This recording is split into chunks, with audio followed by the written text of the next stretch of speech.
Shalom, my friends. Shalom, my enemies. This is your old pal.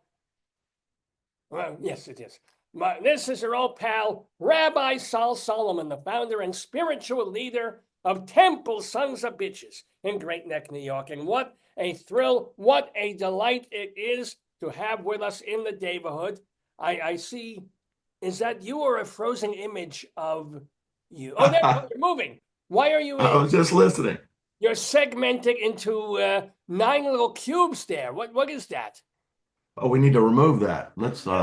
I don't know what that is. That's with the camera. Let me Are try to you in fix that. prison? Did you do something naughty and these are bars? What's going on over there? This is Tad Nelson, by the way, from his lovely. Oh, look at that chair. That is the chair of a successful lawyer. Oh, something. It's lights out, ladies and gentlemen, in the jail. We just lost his imagery. There's no signal for El Gato there. But Tad Nelson is a criminal defense attorney. He's also a forensic scientist, so he uses forensic science to help his clients. He helps get people off. Kind of, I made that joke before, but no. So this is the deal. He knows what he's doing. He's been doing it for quite a long time, and he's these stories to tell of the folks that he has helped, the way that he has used, presumably DNA and fingerprints and hair follicles.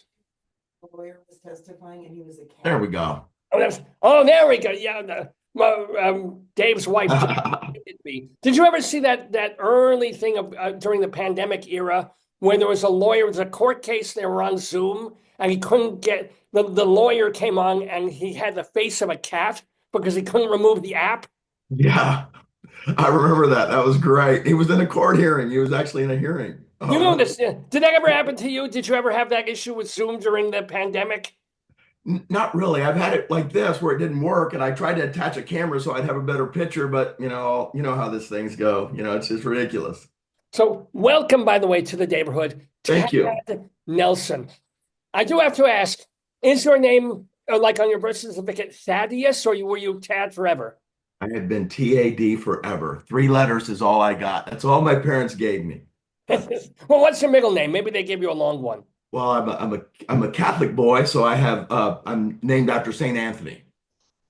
Oh, so Tad Anthony Nelson. Nelson, yes, sir. Yeah. Boy, that is a goyish name. You're right. You are a Catholic. I wish my parents had given me a long one, but I'm Jewish. It doesn't happen. So let me ask, how many years have you been in the legal field?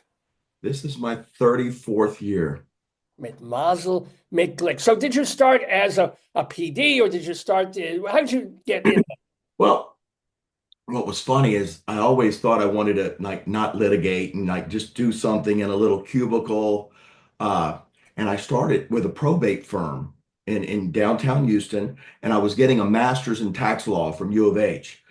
And after about 9 months, I was pulling my hair out. And I was my family was friends with the elected DA down in Galveston County. He had always said, "You want a job, come." So I called him one day, said, "Mike, I'm losing my mind. I can't do this. I need to be in a courtroom." He said, "When can you start?" And I ended up starting 10 days later. What? So were you just bored? I mean, tax law doesn't sound like I was thrilling. bored out of my mind. Uh, Completely bored. And I always, at University of Texas, I had an accounting background, so I thought that was going to be my answer, but never turned out to be my answer. Hold on one moment. I have a note here. What? My my the producer's wife is reminding me that we do have the Law and Order gavel here. Love it. Here we go. There you go. Yeah.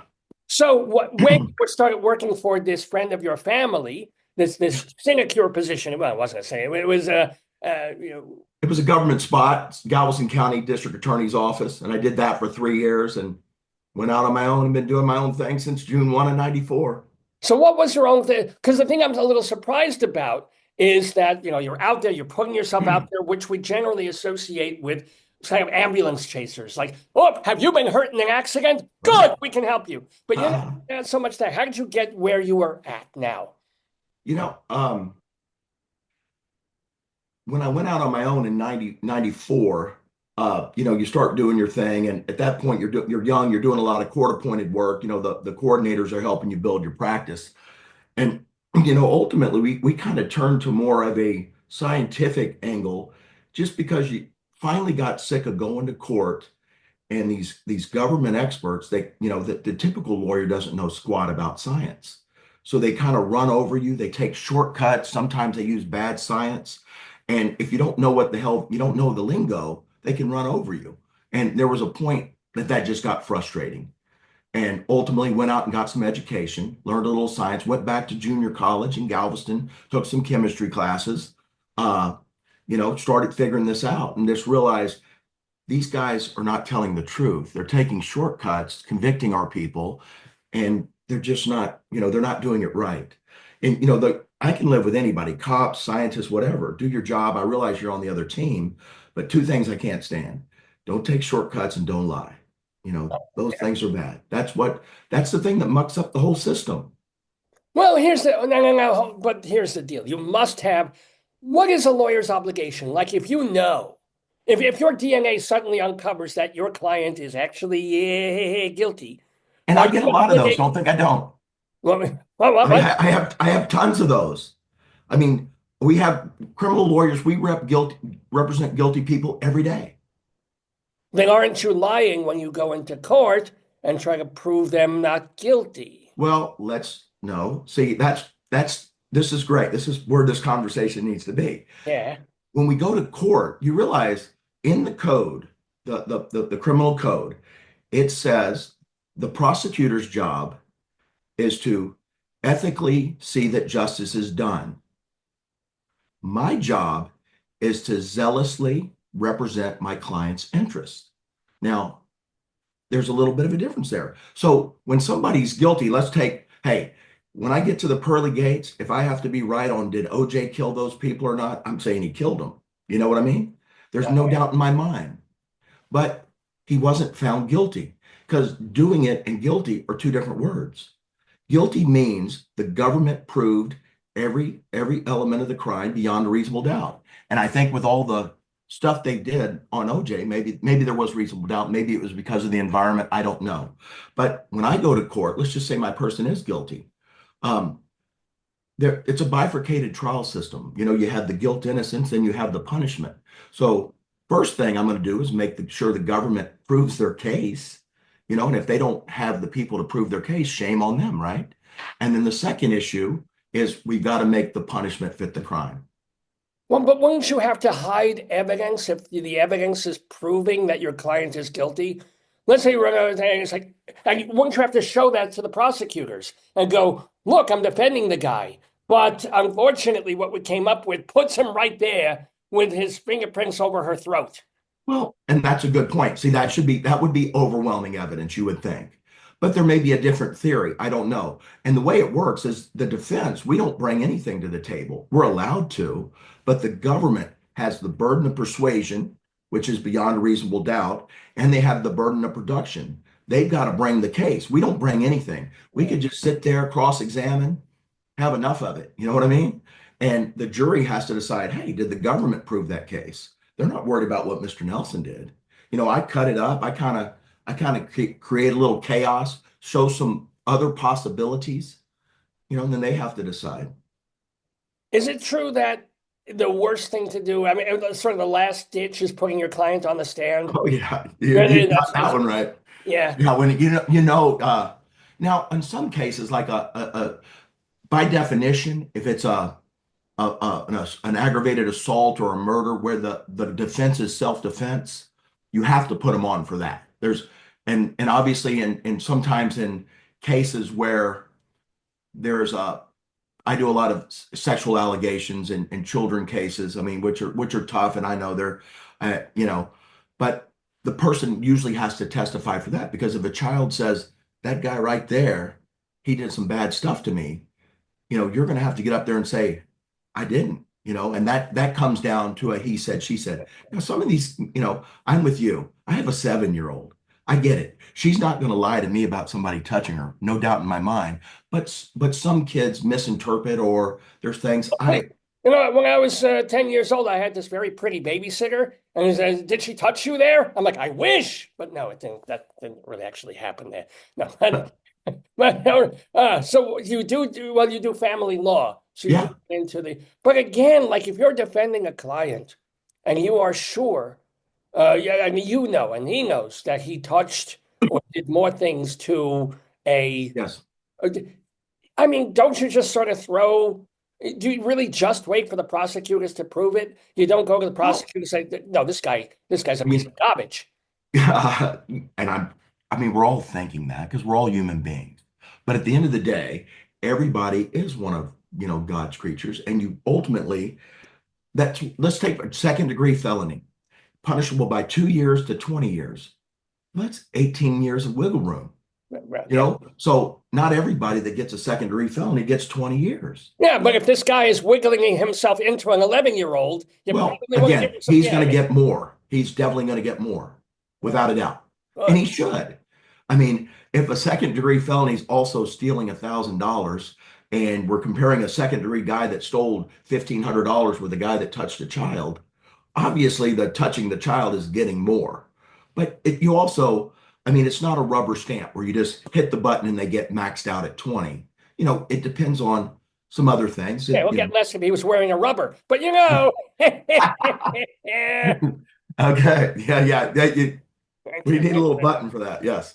So let me ask you, you were apparently one of the reasons you wanted to come on was to tell stories of times that you used science, real good forensic science, to prove a client that truly was not guilty, or at Right. least defend them even if they were. So what is a great story of when you saw, oh, they've been making shortcuts on this, but we have found by testing this, what? Well, I will tell you one of my favorite ever is we had a guy who had an alcohol problem for a long time, and he had already been to the penitentiary twice for DWI. Yeah, All and right, this was yes, he should. Yeah, all right. absolutely. I mean, and this was his either sixth or seventh. It's been 14 or 15 years, and this was right at the beginning when there was a transition. You remember how all the police you always heard with DWIs, they were always doing breath tests. Uh, And then it started transferring into transitioning into more blood tests, because people could refuse breath, and then you could go get a warrant for somebody's blood. Well, we had a guy, they took his blood, and his blood came back 3 times the legal limit. So he's looking at 25 to life. oh No my! ifs, ands, Wait, buts, did he or hurt somebody, or was he just driving drunk? no, just because of his history. All Because right. he'd already been to the pen twice, Got that it. was a felony DWI. So he punishment starts at 25.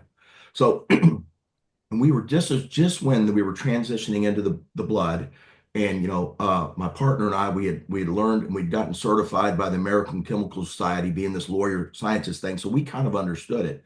And you get stacks, I mean, like that much stuff from the lab, shows you everything, how they did, how they maintain the equipment, what their procedures, their protocols. I mean, very tedious stuff. So anyway, because we were good at this, when we went to trial, they didn't just bring the chemist, they brought the lab director. And we're sitting there and we can see that the result doesn't match how our guy looks on the camera. It just doesn't. Our guy doesn't look intoxicated.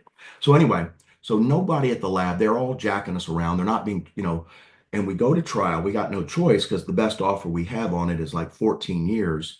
And there's some issues with probably appeal. So anyway, they bring the lab director and we're cross-examining him.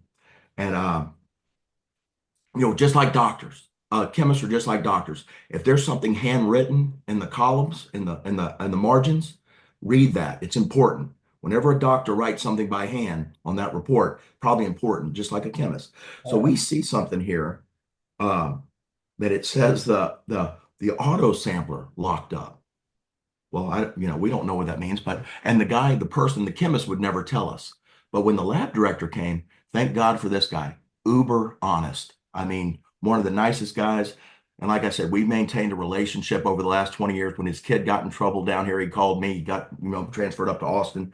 But anyway, so he gets on the stand and he sees this thing about this auto sampler.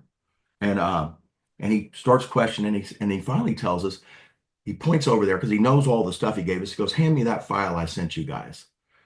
And gets over there and he looks at the metadata, which kind of shows what happened. And from the metadata, he can tell what the course of how the machine was working. Ultimately, after he reads the metadata, he literally sticks his head up. He has this horrible look on his face. He said, that blood's no good. And first question obviously is, what do you mean? He goes, well, I'm going to tell you what happened. He goes, where it said the auto sampler locked up. So basically, how they test blood is they push the little button before they go home, and the machine runs 45 vials at night. So right when it came to our vial, when our vial was the very next one, it locked up, and that's a warm machine. So from 6:45 at night till 7 o'clock in the morning, when the person came back and did like that, like we used to hit our TVs, you know, that's what they did to Yeah, the yeah, yeah. machine. Yeah. So the machine starts back up. And we looked at him, and still I'm not figuring out exactly why that's so important. And I said, Dr. Sanders, why is that so important? He goes, well, we cooked your blood for 12 hours. And then it light bulb went off, and I immediately knew what we'd won. So the bottom line is, just like wine, when you take the bacteria and you heat it up, it ferments. So bottom line is, our blood was fermenting for 12 hours. And of course, Totally, totally explains it. Science saved this guy 25 years of his life. That alone justified all the wait, training wait, and wait. all the What hours. did the other lawyers try to do on cross? Were Well, when it got back to the state, this is really interesting. they? Yeah. Uh, the judge called us up right then and basically looked at the government and said, "Hey, you had enough yet?" I mean, the guy just gave Tad the case, and they go, "No, we can prove it without it. We don't need the blood," which they could prove it in theory. Bottom line is the jury was out for 7 minutes on a 25 to life with a not guilty. So the judge told him to dismiss it, but they didn't want to, so the jury did it for him. But yeah, it was awesome. That was the most rewarding thing science has ever done for me. And the guy that you defended who got off, he got in a car 2 hours later. He had You know, seven scotches. I will be honest with you. He has called me back for further stuff, not felony DWIs, but other Oh, stupid stuff. uh, well, but still related to alcohol or just other kind of. Other stuff, yeah. Just arguments with his wife that were probably related to alcohol. And you Uh, know, so glad people you don't kept him out of people don't prison. learn, you know that. No, but I'm just saying, it's like, it'd probably be better for the world if he got him 25 to life. Yeah. At some point he's gonna get in a vehicle and be riding on the wrong side of the road and not just hurt himself.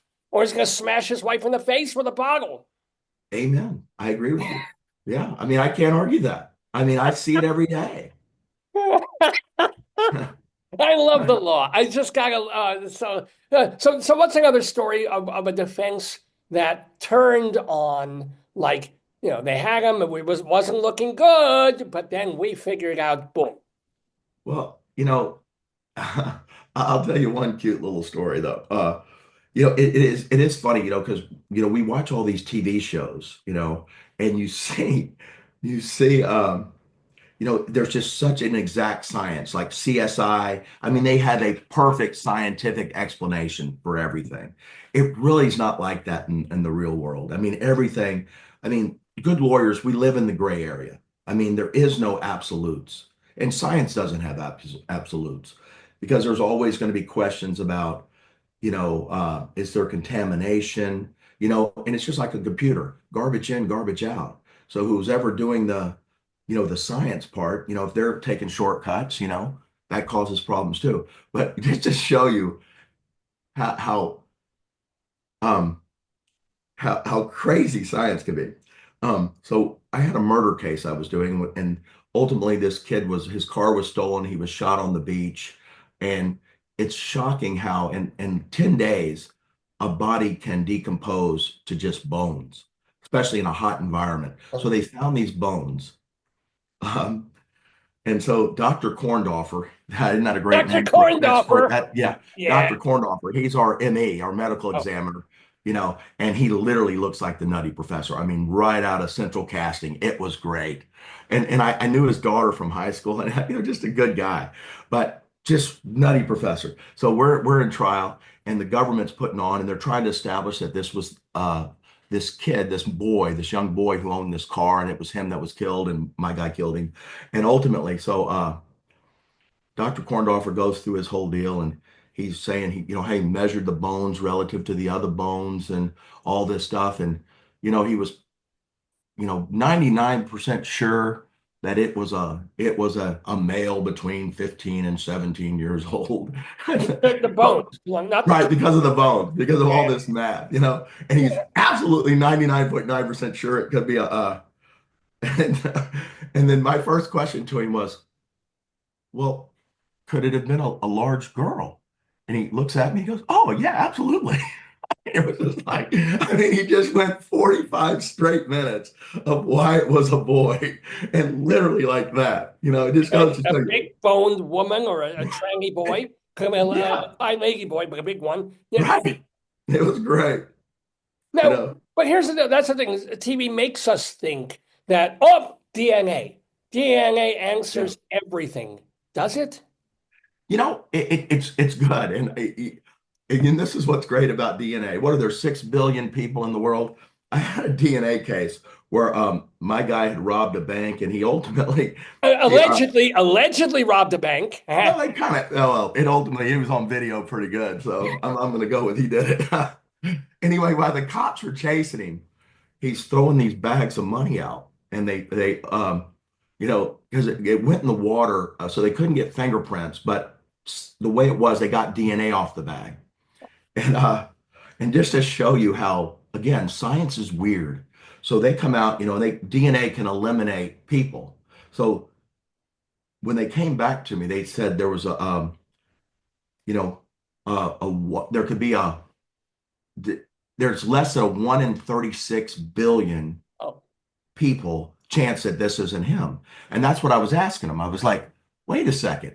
There's only 6 billion people in the world.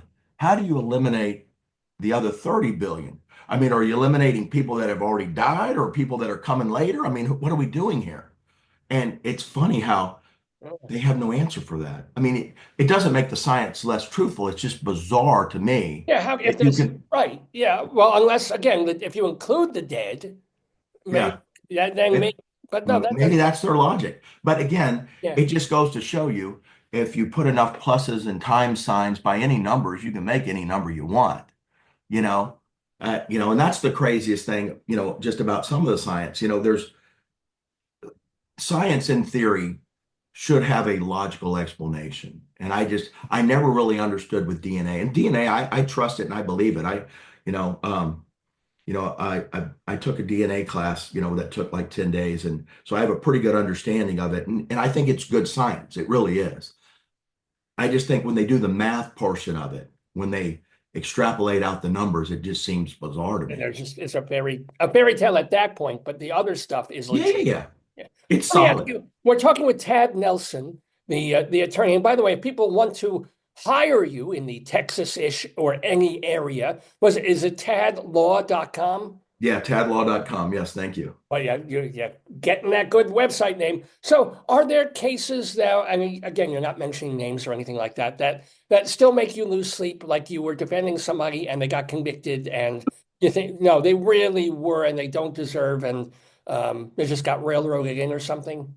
Well, you know what? Of all the trials I've ever gone to, now I've seen people that probably should have been convicted get off because the government did a horrible job.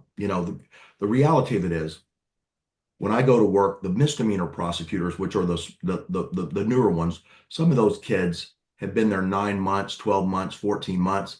I mean, to be honest, they don't know a lot. And the scary thing is some of them, there's two kinds of kids. I mean, I think I was in the group where I was always afraid of what I didn't know. I was always trying to learn more. That's why I've gone to school my entire life. But there's some of these young kids these days that, I mean, at 12 months out, they're so confident they know everything.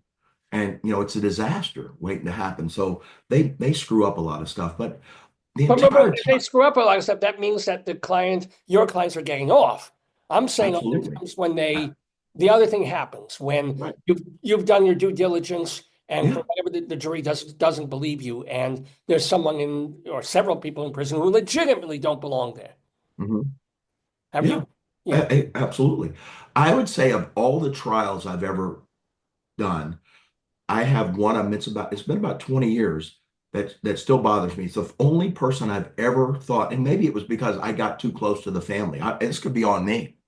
I mean, I don't know. I remember I knew his mother.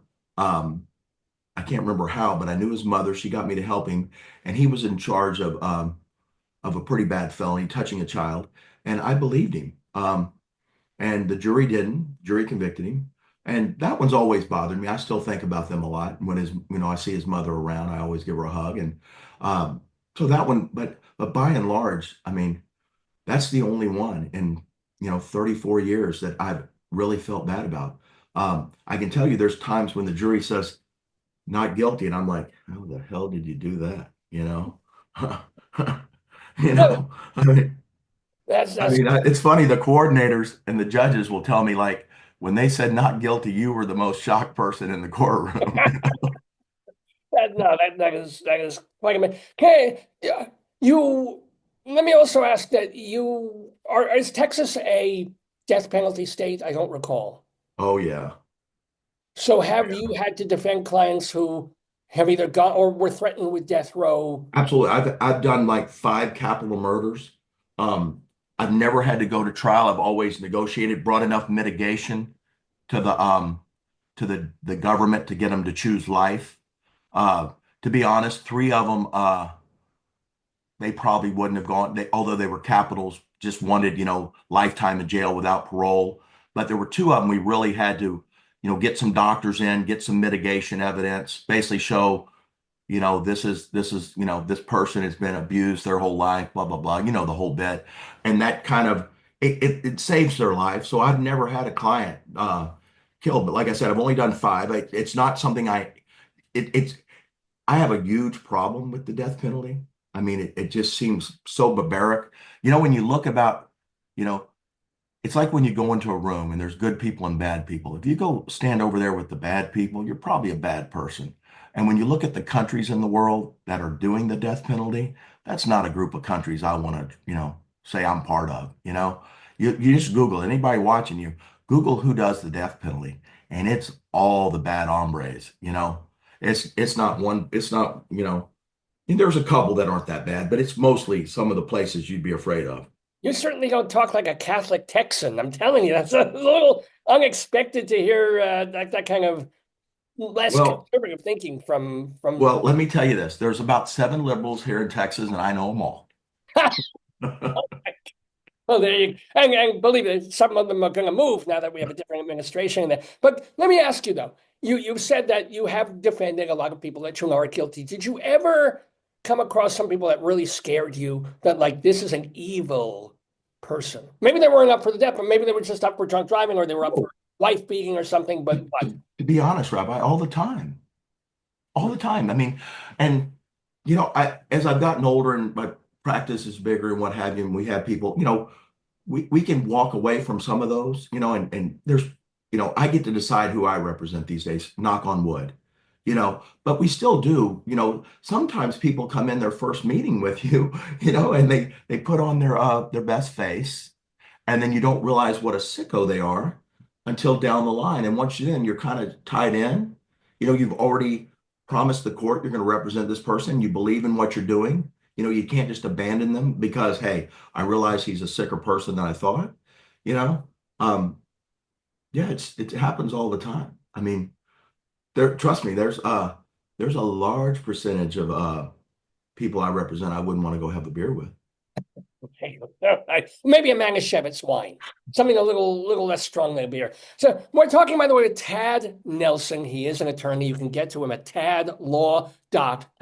If you have a family issue, if you have a DWI issue, if you have, can you, is it, again, I don't know law enough. Can you operate outside Texas or it has to be a Texas? Well, I also do federal cases, and federal I can sign in as a get a pro hoc visa, which basically I become a friend of the court and I get a local to help me. I've done federal cases in California, North Carolina.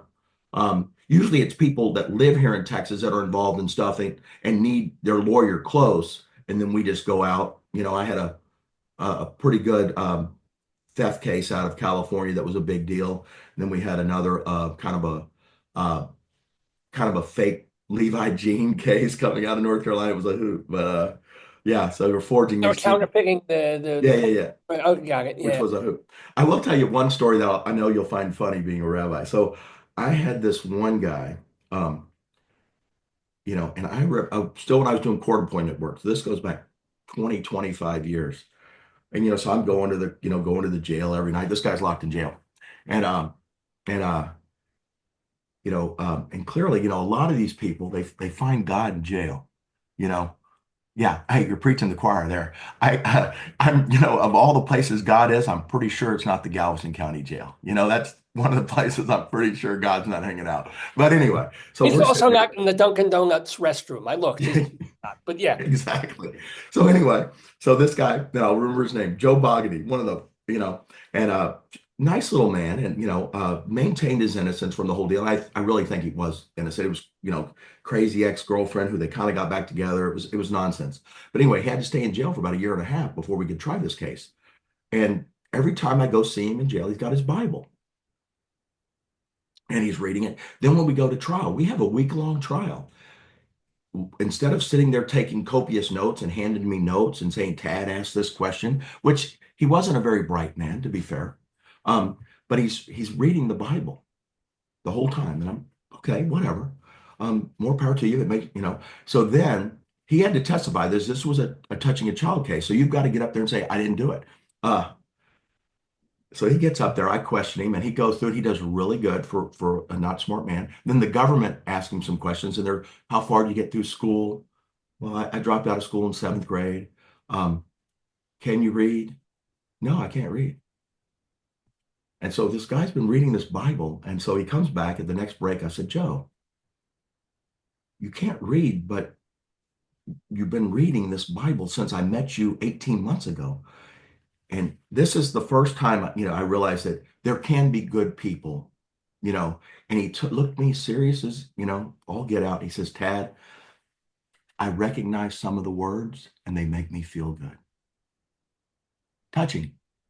Yeah, well, he was touching somebody, but No, I don't think he was. he That's has an good answer though. for everything. Did you ever want to be a judge? Because Never, huh? never. Why not?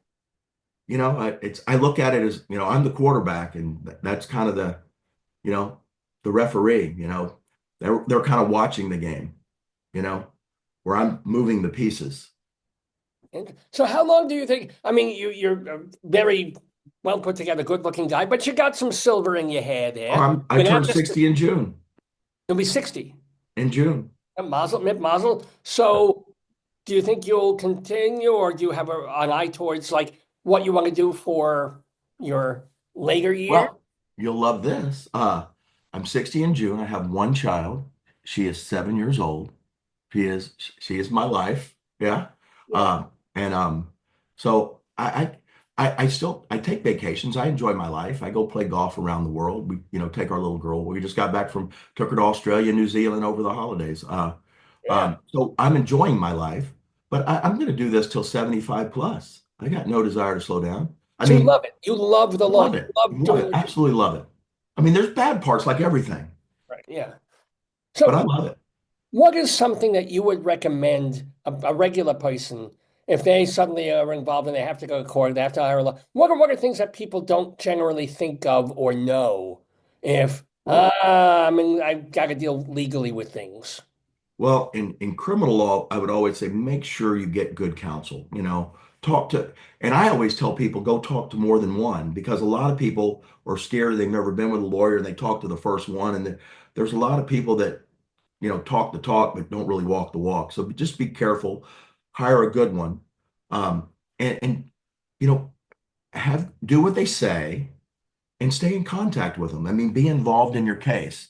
And if you're, out on bond for, most cases take 9 months to 15 months, you're on double secret probation. Don't mess up while you're being Oh, evaluated, that's the biggest thing.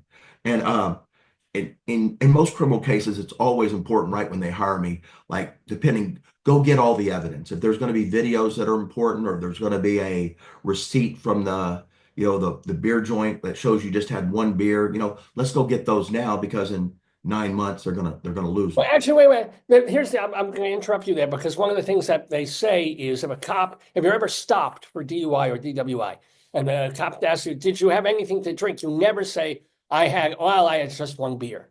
Or you Right. just sort of refuse to answer the question or just, no, I didn't have anything? you lie. Right. Yeah, Um, there's always some problem in no matter what you say, but it seems like people always say I had one or two beers. That's like the standard answer for people that are drunk. And it's probably best to say nothing, right, yeah. you know. Should you Probably ever do, as a lawyer, give the advice that no matter what, leaving aside even alcohol stuff, right. don't talk to a cop ever without a lawyer. About if they're Oh, asking you about anything ever, say, you know what? Don't talk to cops without an attorney present. without a doubt. That's very important because you don't know what they have. And I'll tell you another little thing. When I moved offices in 2001, and I get a lot of people that are accused of crimes before they're actually charged with the crime. The cop reaches out to them. We want to hear your side. So when I first got this office, and I called 40 times that happened. And I reached out to those officers. And I basically said, hey, I'm not going to let you talk to my guy, but my guy's maintaining his innocence. Send me an email. Ask me any questions. I'll get you the answers. I'm giving them information. One detective took me up on that. Now we're great friends because of this, because that showed how honest he was. Because as a detective, start detecting, Information is powerful. They know where I got the information. I'm not making it up. Obviously, I'm putting my guy at my desk. He's telling me how to answer the question, and I'm sending it to them. The only difference is they can't hang him with it. You know, if it turns out something else comes up, they can't take what I said and use it against him in court. They can't say like, well, you said the guy's shirt was blue. We got a picture now that it was red. Well, if I said the guy's shirt was blue, they can't use that against him in court.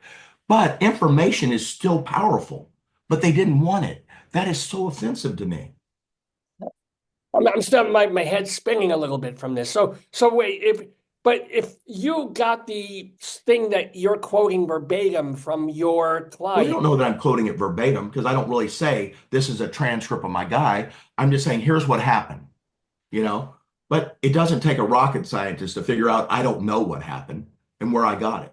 You know, I'm basically telling the cop, here's what's really happened. Here's what our position is. Either go prove this or go disprove it. You know, you're a detective. You should want both sides. I'm just not letting you record mine because you didn't record the other one. That's what do you know that's what goes on in the grand jury? Like when you have a grand jury hearing and witnesses come in there, they just talk to the witnesses. But if the alleged criminal comes in there, the alleged defendant, they hit the record button. They only record him.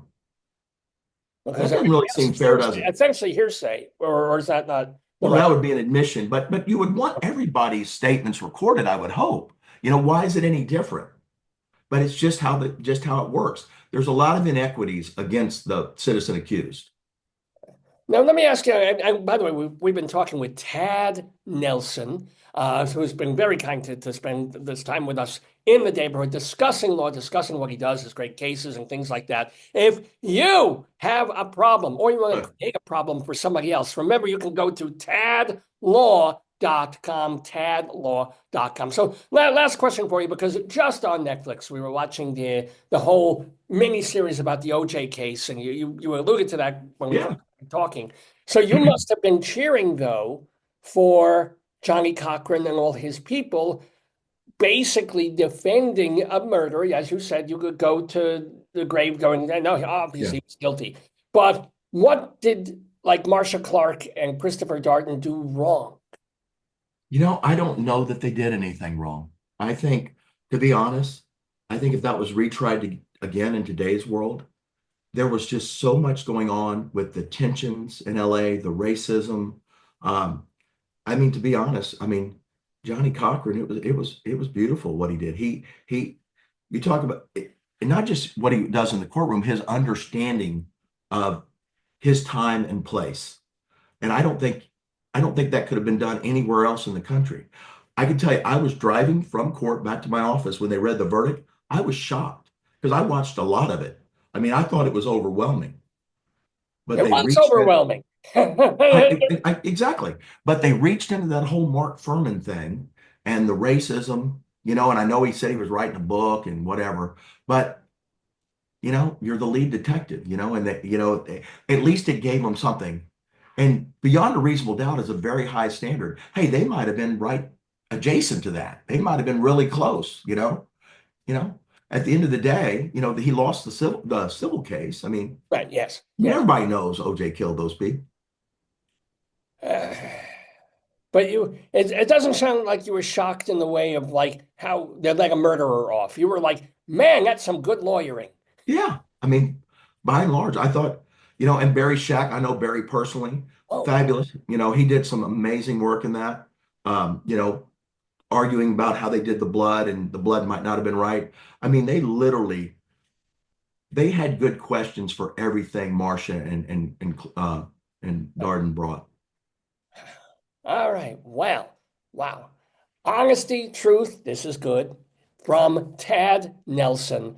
So, yeah, I mean, if I were in Texas and I did something really terrible, and who knows, I might end up going to Texas and doing something really terrible. No, don't No. don't come here. It's no good. I'm ready to get out. I've got one of the few houses I can walk out my front door and I can see a Trump parade. Oh, well, wow. Yeah. Well, what do you think? I mean, do you think that the legal system is going to be affected over the next 4 years by all the firing and the this and the that? Do you think that's going Oh, to be? absolutely. Some of the stuff, I mean, I don't know how political you want to be, but some of the stuff the DOJ is doing right now and the leader of the FBI, I mean, these people are certifiable and they're not qualified for the positions they're being put in. Yeah, And they're put there for one reason. They will carry Trump's water. right, It's right. that simple. And like you see some of the stuff like the deal they worked out with the mayor of New York. I mean, it's crazy. Where are you sitting right now? Oh, no, well, I'm in Maryland, so Okay, I'm you're in Maryland. fairly But far. Yeah. but what's going on in New York with letting that guy go? I mean, I feel like the mayor of Crazy Town down here. Wow. But you wouldn't leave Texas. I mean, you wouldn't go I practice. can't leave. This is where I literally live 18 miles from where I grew up. I mean, so all my practice is based on, these relationships that I've done. But I can tell you, this will always be home, but I leave here a lot. Wait, just went to Australia, New Zealand. That's pretty good. Ever been to Yeah, Israel? I do have to ask. Have you been to I Israel? haven't been, but I'm dying to go. Huh? I've been to a couple places in northern Africa. I've been to a couple places in the Middle East. I got 57 stamps on my passport day. Well, Mazel Tov. Well, make Israel next. I And will. come to Maryland. I've got a couple of parking tickets I would like you to look at. But we'll talk. We'll talk. Love to do it. Tad Nelson from tadlaw.com. Thank you so much. Wishing you much success, especially defending the innocent. The guilty, I still have some problem with, but absolutely defend the innocent and have a wonderful, wonderful rest of your year. Thank you so much. Have a great day. You too. Shalom to you. Bye-bye now.